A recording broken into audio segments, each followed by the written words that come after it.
saa nzuri hii ambayo tunakwenda kulisikia neno lako. Mtumishi wako yuko tayari kama jinsi ulivyomwandaa siku ya Jumamosi ya leo. Neema yako na mkono wako wenye nguvu ukatuhudumie sasa katika jina la Yesu Kristo. Amen. Tumpe Yesu makofi mengi wakati mtumishi wa Mungu anasimama hapa. Pigia Yesu makofi mengi sana. Karibu sana mtumishi wa Mungu. Karibu sana. Makofi kwa ajili ya watumishi wa Mungu akiwemo baba yetu askofu. Ninahisi kama hiyo makofi hayatoshi kwa ajili ya neema kubwa ambayo Mungu amempa.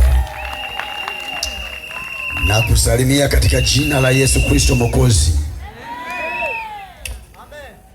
Tunamshukuru Mungu tena kwa ajili ya uzima ambao ametupatia tangu siku ya kwanza ya mkutano wetu Ijumaa, na sasa leo tunaelekea mwisho kwa sababu tumebakiza sasa siku ya kesho tu. Nikualike kwa ajili ya kunisikiliza tena kifupi, na tulisema leo tutakuwa na muda ambao tutafanya maombi ya pamoja kwa ajili ya kuwa na jambo la kusema na Mungu kwa ajili ya mkoa huu wa Tabora na watu wake. Tusome maandiko, kitabu cha Matendo ya Mitume sura ya 2 na mstari tutakausoma tuanze 36. Tumeongea mambo mengi tangu siku ya kwanza, na haya nayo ya leo nataka kuzungumza ama kuhubiri ujumbe na uhusu heri moyo wa toba. Nisome: basi nyumba yote ya Israeli na wajue yakini ya kwamba Mungu amemfanya Yesu huyo mliyemsulubisha kuwa Bwana na Kristo. Walipoyasikia hayo, wakachomwa mioyo yao, wakamwambia Petro na mitume wengine, tutendeje ndugu zetu?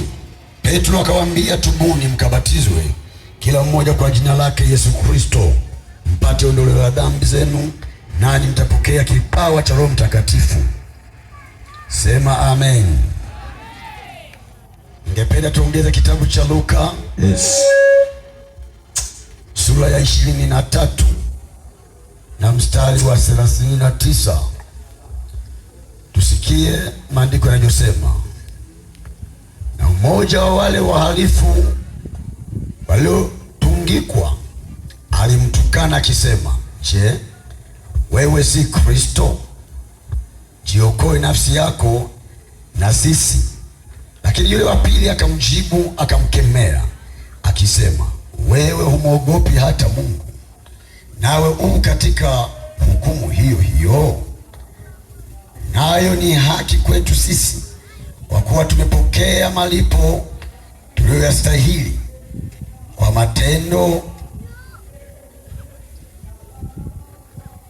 matendo yetu. Basi huyu hakutenda lolote lisilofaa. Kisha akasema, Yesu, unikumbuke utakapoingia katika ufalme wako. Amen.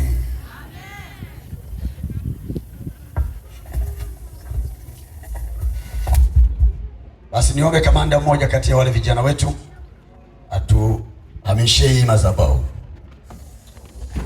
Nataka kuhubiri habari za uheri wa moyo wa toba. Geukia jirani yako, mkazie macho kama unamdai. Hebu muulize swali la kwanza, je, unanionaje? Mwambie, hebu penye ndani ya moyo wangu. Mwambie, niangalie kwa jicho la kinabii. Bwana asifiwe. Nataka kuzungumza kifupi habari ya uheri wa moyo wa toba. Wanandoa ambao wako hapo, waliojaliwa aidha ni mume aidha ni mke, lakini ndani yake kuna moyo wa toba. Ukiwauliza baada ya mahubiri haya, watakwambia raha ambazo wanazipata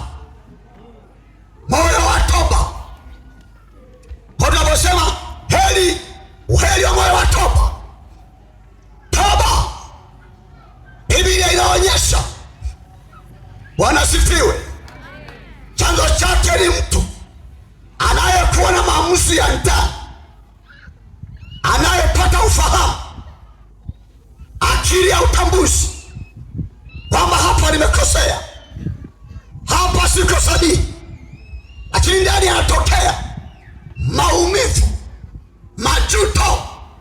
Kwa nini nimefanya hivi? Biblia inaonyesha mwana mpotevu mmoja akishapewa mali yake akaondoka nchi ya mbali. Alipoanza kuingia kwenye mateso, alipoanza kuingia kwenye maumivu, inasema kasema moyoni, kwa nini nikae hapa?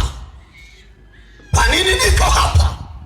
Inasema akakumbuka neno moja tu, niko hapa kwa sababu ya makosa niliyotenda kwa baba yangu, na hakuna alternative, hakuna njia mbadala. Inabidi nirudi kwa baba, nimwambie nimekosea, nimwambie nimeanguka miguuni pako. Akaenda mbali zaidi. Ona moyo wa toba wa mtu huyu, anasema nikifika kwa baba hata sitataka kubakia kuwa mtoto wa kuzaliwa, maana makosa yangu ni makubwa. Nikamwambia neno moja tu, nimekosa juu ya mbingu na nimekosa mbele yako baba yangu. Natamani tu nifanye mmoja wa watumishi wako ili gari nipate uhakika wa kula. Biblia yangu yasema hivi, baba alipomwangalia akatambua ni mwanaye, akamkimbilia, akamkumbatia, akambusu. Haleluya! Piga Yesu makofi. Haya maneno aliyoyaongea, huo mfano alizungumzia Yesu Mnazareti, akionyesha ya kwamba watu watabora watakapooza, watakapofikiri, wakatambua makosa yao, yuko tayari kuwapokea. Ndio maana ya maneno haya Isaya anaona, Isaya anaambiwa kwamba ingawa dhambi za mtu zitakuwa nyingi, zikawa nyekundu kama bendera, nitazisafisha. Sikiliza, watu watapona. Moyo wa toba, uheri wa moyo wa toba. Mtu asiye na moyo wa toba ni hatari, ni hatari. Huwezi kutembea naye halafu mkafika. Bwana tusaidie. Hey, piga Yesu makofi. Natamani tunapoelekea mwisho mtapokee moyo wa toba. Nisikilize, mwanamume mmoja aliyekuwa jirani hapo kijiji kimoja kinaitwa Mayaya huko Manyofu. Ni jirani na mke wangu nilipomtoa. Haleluya! Mama sima unapunga mkono hivi. Sema haleluya. Anapigwa maneno mazuri mazuri mpaka ananenepa, hajijui kama yuko ananenepa. Akawa ananishukuru, sema baba, nashukuru kidogo mradi ambao nimeuanzisha umenifanya kufikiri sana mpaka nimepungua. Na mimi nikamwambia nilikuwa natamani upungue. Kwa nini askofu? Tukiwa njiani, shikamoo nyingi zinazodondoka. Dada shikamoo, hapo yapigwa kaka za saizi.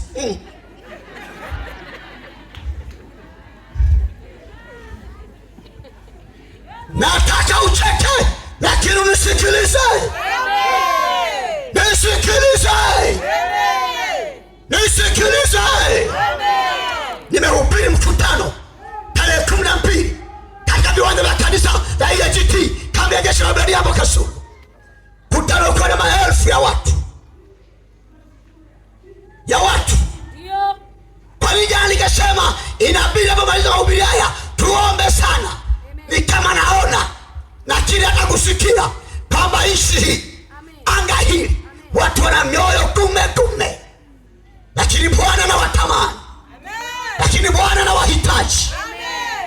Bwana sifiwe. Nilishangaa, nawaambia wale watu wa Kasulu, mbona maelfu ya watu, mbona maelfu ya watu? Mbona maandiko yanasema nabii kwao haheshimiki? Umati wa watu waliokoka watu 150 wakaponywa magonjwa. Na kumbe kijana mmoja aliletwa ameparalyze kuanzia kiunoni, ameshuka chini na teremka kwenye jukwaa. Mama ananishika ananiambia, kuna mgonjwa yuko hapo, nimechoka wazee wangu, niko hoi. Nikaenda nikamwona kijana, nikashika miguu, nikaimasaji namna hii. Nasema damu ya Yesu ingia, damu ya Yesu penya. Mimi nikaondoka. Kesho kutwa mama kapokea simu ya mama yule kijana, anasema ni maajabu ya Musa, kijana anatembea. Na kata uongofu wapya tukambatiza, nikashangaa anaweza kutembea, anashuka kwenye mto. Piga Yesu makofi. Moyo wa toba ndio wenye heri peke yake. Moyo wa toba wa mfalme wa Ninawi, taifa ya Ninawi iliokolewa. Moyo wa toba, wananchi wa Ninawi waliokoka. Hey! Moyo wa toba. Hey! Moyo wa toba ulionekana ndani ya Daudi. Moyo wa toba. Mtu akiwa na moyo wa toba haangalii cheo. Aliye na moyo wa toba haangalii heshima yake. Mwenye moyo wa toba hata kimkosea mkewe anamwambia, mama, nimekosea. Ni sawa au sio sawa? Moyo wa toba. Mfalme aliposikia tangazo, it is 30 days, njaa ya moto, raia wa Ninawi waliposikia,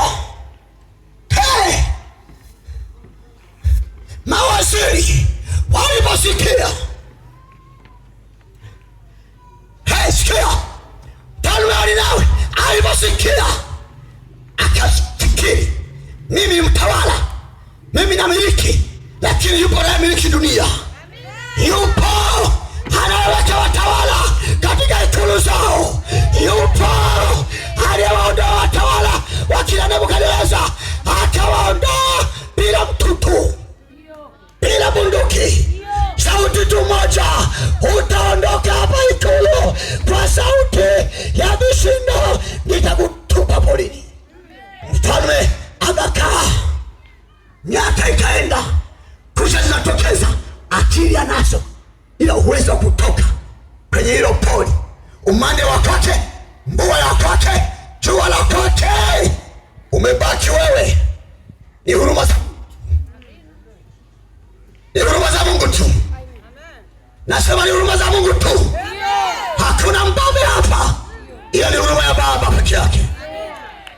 Sasa yule jirani yake mama mchungaji, mzee mchawi hapa, nasema ninataka mtaa wote wanaume ni wamalize. Anasema mimi ndo kidume au mtaa, wanaume wote ninamaliza, wabaki wanawake wote. Swali linakuja, watakuwa wakwako? Okay, hata wakiwa wakwako, swali linakuja, utawamaliza? Na hata kama utawamaliza, tutaugua mshipa wa ngiri. Pokea moyo wa toba. Hey! Hey! Hey! Sikia hatari ya mtasema moyo wa toba. Kinyume cha heri kuna sikia. Saa ikafika. Yaani mwamba Yesu huwa anakuvutia kasi tu. Anakuvutia kasi tu ya toba. Biblia huwa inajibu hivi kwamba nashangaa watu wanaopiga kelele tangu siku ziliposemwa za mwisho zipo, mbona hazichi? Warudia. Mwambie jirani yako, one day yes you will be in target. Fire for fire.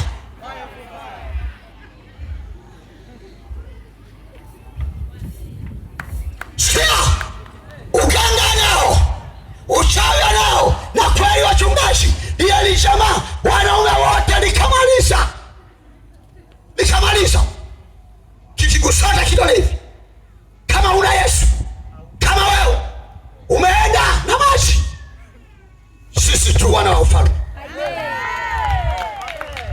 Sisi tu.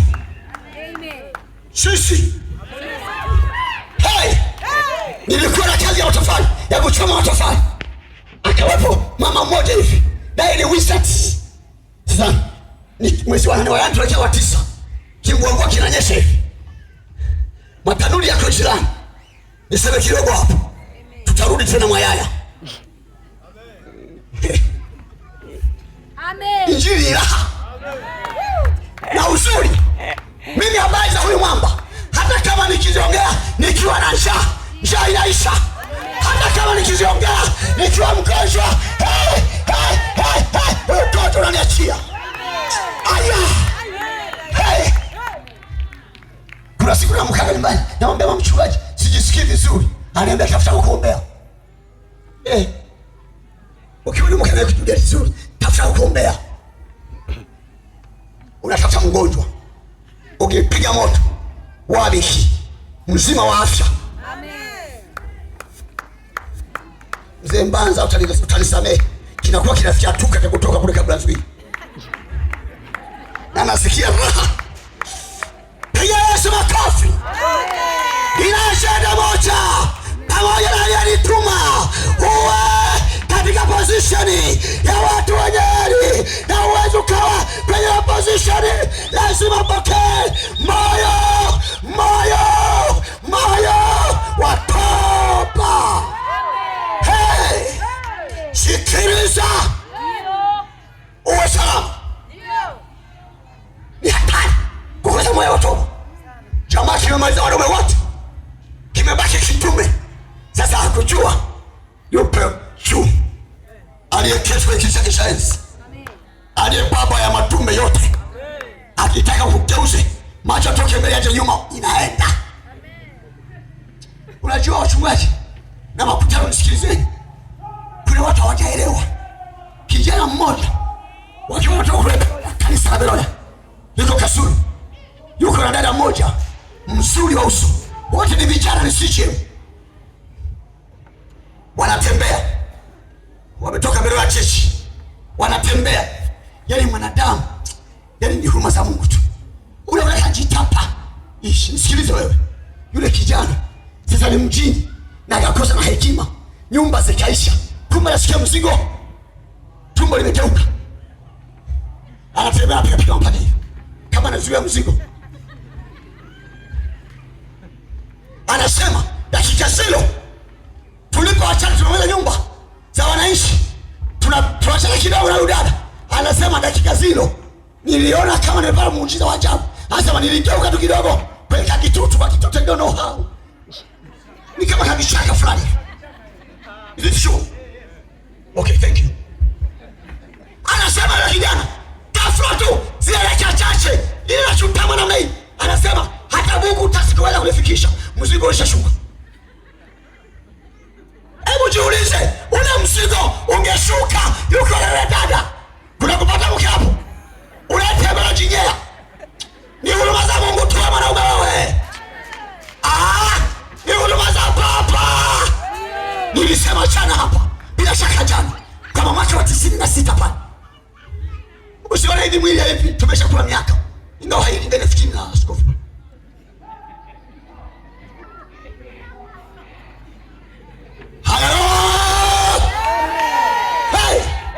Nikasema jana tulikuwa tunafanya mazoezi na yule master, tunajifunza kumfu. Askofu, tulikuwa mobe ya vijana, tunafundishwa kumfu. Sasa mimi wakanikanyaga. Yule master anasema, "Inueni mguu mpigishe msamba." Anapandisha sema mpaka iachane hivi. Mimi nilipofika level hapa, nikapiga kelele. Nasikia mama zingia kama sio mazuri. Nikamwambia achia. Wengine achia. Akabea kijana mmoja. Yeye anajifanya kama anataka wenunda. Yeye ni master, nikainua. Nikapandisha. Kumbe kuna wiring Mungu liweka huko. Fuse moja mzee ikaachia. Ilipoacha ile fuse, ukatokea ulojolojo. Kahalo sio kawaida. Bado tunatoka Tabora. Kijana yuko fulati. Sasa unajiuliza, hivi watu wa Tabora kama baba angeamua kama waokoke wanawake na wanaume waliokopa, hata mliokopa wakiamua waliokupa wajiharishie. Inawezekana.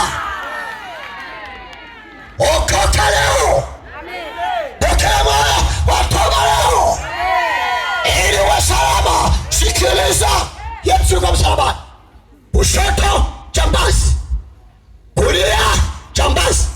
Twende na hiyo, turudi kwanza na nini, turudi kwanza mayai. Kidume yule amebaki mwenyewe. Kumbe amebakiza mtu mmoja, ni tajiri. Ukifika kwake yule mzee aliyemshinda, zile nyumba kiziangalia ni kama kwa waziri, maana na mitoto kwa Dodoma amestawi, bombe wa maziwa, nyumba hizo nazo. Kuna mwingine huko hapa Tabora hauna. Kabla ndio usiseme. Sikia wewe, yule mzee moyo wa toba hana, amemaliza vidume wenzake, amebaki mwenyewe. Sasa ugonjwa umefika, na saa ikifika yule mzee yenyewe atakaye mnaroga uchawi wa Kinyamwezi wa Kisukuma wa chini na wa juu utaenda. Anasema tayari mhubiri kwamba uruhusiwi katika vita, usipange. Unaenda kama ulivyo. Wewe mimi nilikuwa nakufa siku moja, nilitaka kufa. Hebu nirekebisha hapo. Ni nani anayetaka kufa? Nyosha mkono tukupigie makofi. Tukuwashishe leo. Nilikuwa nalazimishwa kufa. Nisisema nilitaka kufa. Nilikuwa nalazimishwa kufa. Tunajuaje kama nilikuwa nalazimishwa? Mawazo yalikuja hivi. Nikamwangalia mke wangu, niko napumulia choki, maana kitendo amesema moyo hauwezekani. Figo zangu nilisema tangu siku ya kwanza zinavaa, Yesu asema huwezi kupona. Sasa napumulia choki, nimetoka Bugando zaidi ya mara 2, napumulia choki, naona taa inakwenda kuzima, naangalia watu ambao tumekosana, natuma message, I say tuliwakosana, usikosanani, tuliwakosana. Je, bado najifunga sasa? Mtumishi, mbona mimi na wewe tushamaliza muda mrefu? Kama nataka kutengeneza mazingira ili nikifyatuka niingie katika jiji la Yerusalemu. Piga Yesu makofi mengi. Biblia inasema halina moyo wa toba. Inasema hivi, nasikitika kijiji matume yote nimeyamaliza. Nasikia moyo wangu unaniuma. Kwa nini nife? Mzee Pasikali amebaki. Nilitamani muda wa kufa kama huu niwe na yeye nimemmaliza, na nimefanya kila linalowezekana ili achomoke, lakini imegoma. Sasa nakwenda kujifia, ili anakufa. Nina masikitiko moyoni mwangu, ni hatari. Kuna mhubiri mmoja anaitwa Mzee Kilibwa, wachache wanaweza kumfahamu Mzee Kilibwa. Anasema kaka yake akielekea kufa anamwambia kaka, mimi msemaji wa mbinguni nakwambia, roho na mwili vikiachana ni mambo ya ajabu. Utashangaa matokeo yatakayokupata sio haya. Mpe Yesu maisha. Kaka mtu anasema hapana, Yesu napata watu wote. Mbona kila mmoja anasema aende kwa Yesu? Je, shetani naye atapata watu wapi?